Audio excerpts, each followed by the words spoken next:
Have you ever heard that saying or said the saying, I love you, but I really don't like you right now? Or better yet, here is what came out of one of my son's mouth this week. You just ruined my life. That kind of stings to hear, doesn't it?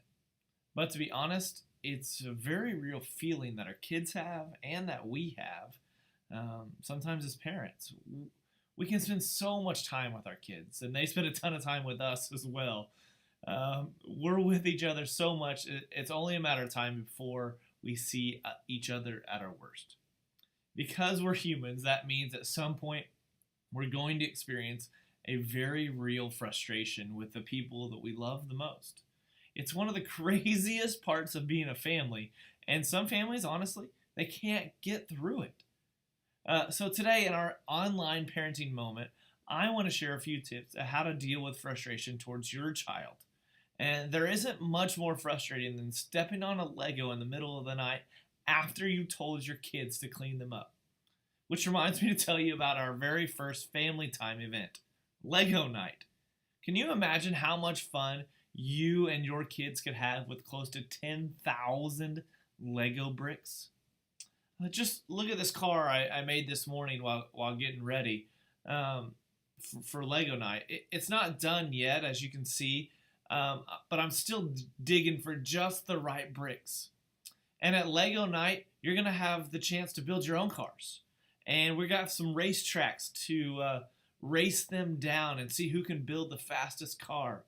We're also going to have a time of family worship, a walking on Legos contest for parents, and much, much more, including some Lego-faced sugar cookies to decorate.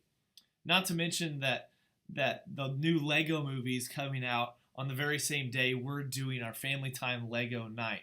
So it gets your family ready to go see Lego Movie 2. So we would love for you to join us on February 8th at 6 p.m. for our family time Lego night. And be sure to invite your friends and neighbors and classmates and ball teammates and anyone you can. Now, back to ways with dealing with that frustration because your kids didn't clean up and you stepped on the pile of Legos. First, give yourself some grace. You're only human, and there's nothing wrong with feeling frustration. What's wrong is allowing that frustration to turn into an unhealthy anger that leads to damaging conflict.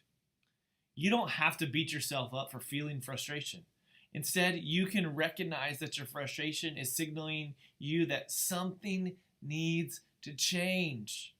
So focus more on making a positive change than feeling guilty about being frustrated, because that's not going to get you anywhere. Second, it's better to respond than to react when you do feel frustrated. I know those words seem similar, but there is a big, big difference. A reaction is a quick and it's really fueled with emotion. A reaction is slow, calm, and it includes some thought process to it. It's so much easier, though, to react because that doesn't require much discipline, to be honest. To respond requires that we think before we speak.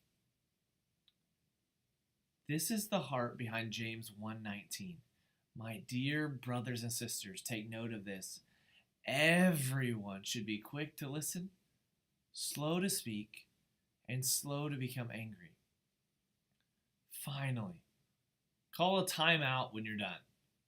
You might be saying to yourself, I'd love to respond instead of react, but that doesn't feel realistic.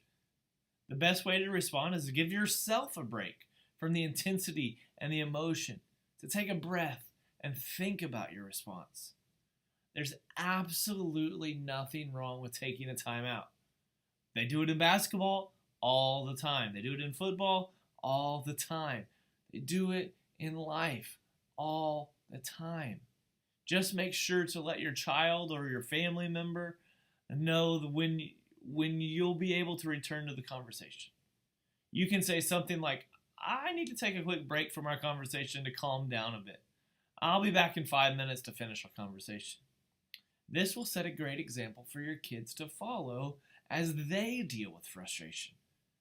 And frustration in a family setting, it's inevitable. But screaming, yelling, and destructive conflict doesn't have to be, parents.